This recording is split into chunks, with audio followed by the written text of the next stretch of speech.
I was so embarrassed. I mean, here I am, like 19, 20 years old, like running from teenage girls in the mall because I was so just overwhelmed and frustrated.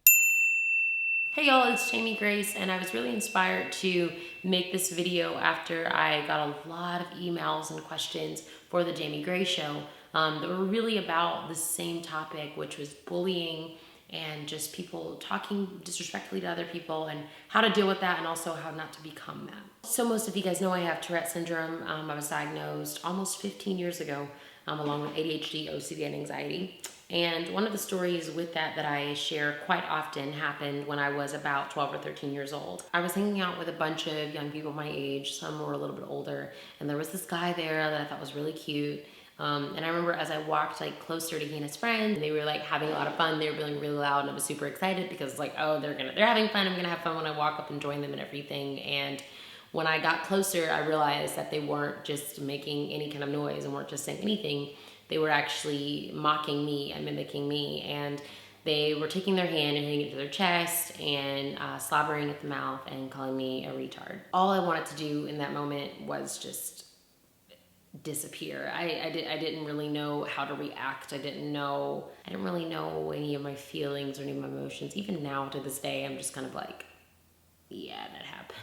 And for the rest of my middle and high school years, I would deal with a lot of people bullying me because of my Tourette syndrome and just because of like having been homeschooled, all kinds of names that they would call me for other reasons. It was just a really difficult thing to face. And even now as an adult, unfortunately, bullying doesn't stop. I wish it did, but unfortunately it just straight up doesn't stop. The first thing that I would like to say as far as bullying and how to deal with it is that the word retard should not be used as an insult. That's not a word that you use to pick on someone or to even describe someone in any way, shape, or form. So we just need to go ahead and just get that out there, get that into the world. That just should not be a thing. And second of all, I think oftentimes when we're trying to recover from bullies, when we're trying to recover from people treating us poorly or treating us badly, I think the first thing is like, well, let's try to change them, or let's try to be the bigger person and all this stuff. And I think one of the first things that helped me was understanding and recognizing that some people are going to say hurtful things, and sometimes there's nothing I can do about it. Learning how to say that and learning how to accept that really helped me move forward, because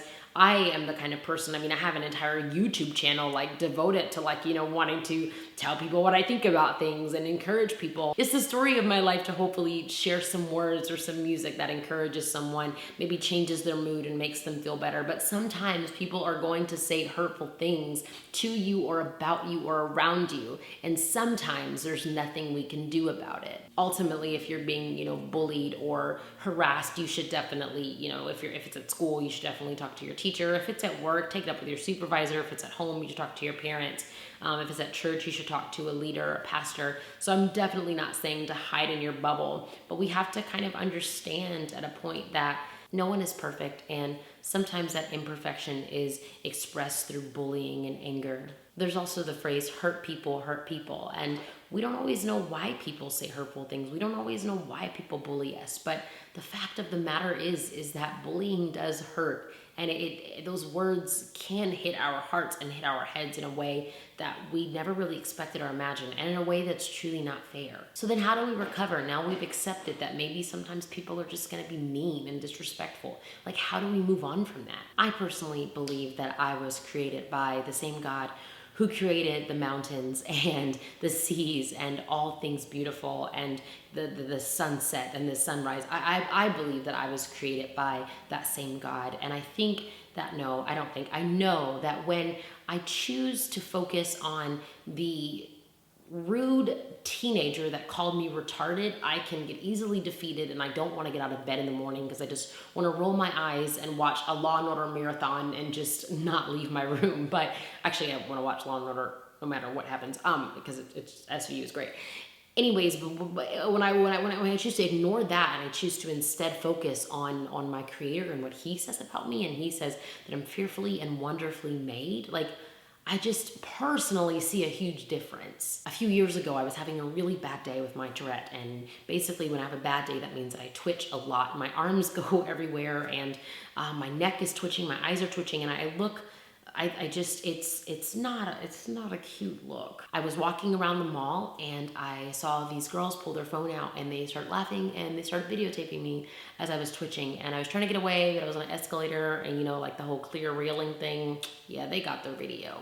I was so embarrassed. I mean, here I am like 19, 20 years old, like running from teenage girls in the mall because I was so just overwhelmed and frustrated and confused. And I remember I went and I got in my car and I turned on a song that reminded me of my worth, that reminded me of my value, that reminded me of the words that my Father, my Heavenly Father says to me. I'm not saying that their actions didn't hurt. I'm not saying that high school boys' actions didn't hurt. I'm not saying that those things are non-existent. I'm totally not saying that. But what I'm saying is that there is someone greater and someone more powerful whose words mean so much more. So if you're ever in a place of being bullied and being overwhelmed and you feel like someone is harassing you, first and please talk to your teacher, you know, a leader, someone who's in charge. And I mean, you don't deserve to be bullied by any stretch of the imagination. But know that no matter what people say or do, know that you are not their words. No human has the power to say your worth, to speak your worth, to define your worth. Find your worth in the words of someone greater and know that your value has been established by someone who is so much greater. And then we can always pray for the bully that's hurting us, that's breaking our hearts, because when you pray for someone, it really does change perspective. And I mean, mountains move, y'all. If you like more videos like this, you can subscribe to my channel. Or if you prefer like half an hour of me being a total like goofball, then you can watch a show called The Jamie Gray Show, Wednesdays right here at 9 p.m. Central. If you want to hear me talk about any other topics or have any other questions for a video like this, leave it in the comments below and be sure to give a thumbs up if you liked this video. Also, my thumbs down is broken, so if you didn't like it, be sure to give it a thumbs up as well. You can subscribe by clicking on the screen, and you can follow me on the socials at Jamie Grace H or the Snap, The Jamie Grace. Thank you guys for watching. Bye. That kiss that I blew, it made me feel weird.